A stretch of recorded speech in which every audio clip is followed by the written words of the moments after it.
Small group instruction and guided reading are critical components of the reading block. Guided reading, as defined by Fountas and Pinnell, is a teaching approach designed to help individual students learn how to process a variety of increasingly challenging texts with understanding and fluency. Small groups are made up of students with similar instructional reading levels and learning needs. Through guided reading, students learn how to develop and use strategies to construct meaning from text.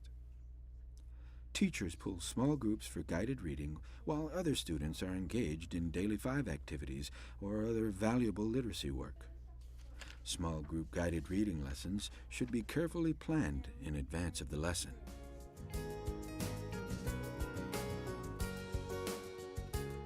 In this video, the teacher, Kelly, will work with a small group of 3rd grade students.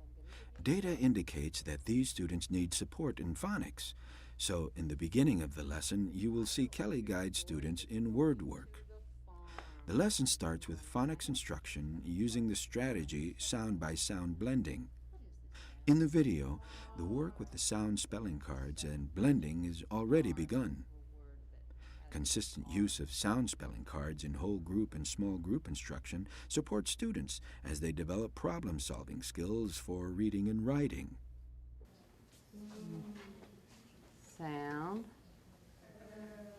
sound, sound, blend.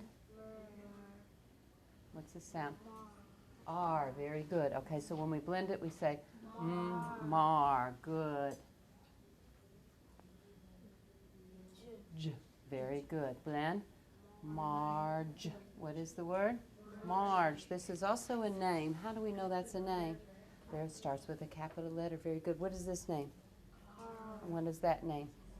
Marge. Okay. Following the word work, Kelly will begin guided reading with students using leveled text. Critical text vocabulary is introduced before the students begin. Following the introduction of key vocabulary, the students will take a picture walk of the selected leveled text. Having a conversation with the students about the pictures will help develop a storyline for the book. What are the characters doing on this page? Looking at a computer. Looking at the computer screen, aren't they? What do you think they're doing with that computer? What does it look like they're doing? Typing. They might be typing. What do you think they're doing? What are they reading there? What does it look like? They're reading an email. Looks like it's an email, doesn't it? Does that look like an email? That's a Yes. letter on the computer. Does this look like a letter on the computer? Yeah. All right. What do we call the letters that come on the computer? Email. Emails, right. While you're reading the story today, look for words that have R-controlled vowels, because you're going to see a lot of those words in your story. But while you're reading, I also want you to think a lot about the characters. Who are the characters of a story?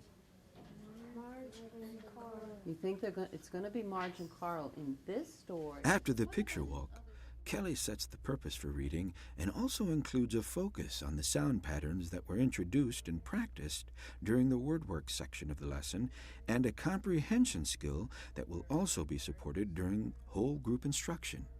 But also think about the characters Marge and Carl, because sometimes in a story when you are learning about the people in the story, the author tells you different kinds of things that they do that helps you understand how they're feeling. And so today when we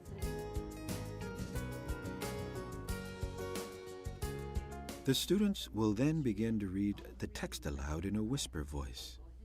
Students will read at their own pace, using skills and strategies to manage text and problem solve. While the students are reading, you will see Kelly listening in on the reading. The folder you will see her using is divided into 4 sections, which represent each of her guided reading groups. Kelly uses sticky notes with each student's name to take anecdotal notes for each reader. She will use these notes to determine teaching points for each student and each group. The notes will be moved at the end of the week to a binder containing a page for each student. This binder will continue to help Kelly plan for guided reading so that the students are increasing reading levels continuously. There are a number of ways to note observations during guided reading. Different methods are used by teachers, and you should find a method that is comfortable for you. The important part of this is that notes are recorded and used over time to move students through increasingly higher-level texts.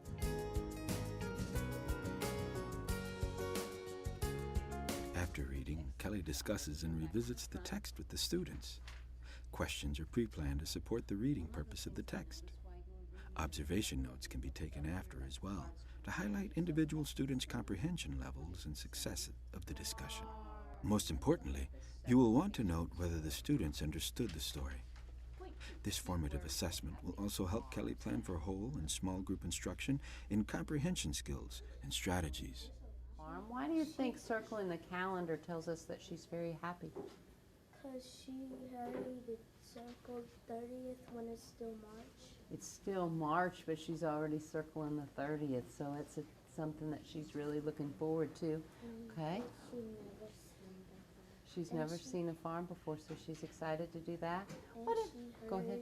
Carl and she said, hurry up and pack. All right, she said, hurry up and pack. Well, how does that show us that she's excited?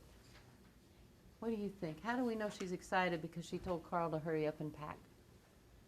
Because she really wants to go. Mm-hmm. The goal of guided reading is to teach students to use reading strategies independently and make meaning from print. Ensure students are in the proper instructional groups using ongoing observation and ISIP assessment data. The Daily 5 routines allow students to build stamina and independence in reading and writing during small group reading instruction. For more information about the Daily 5, see your curriculum pacing guide.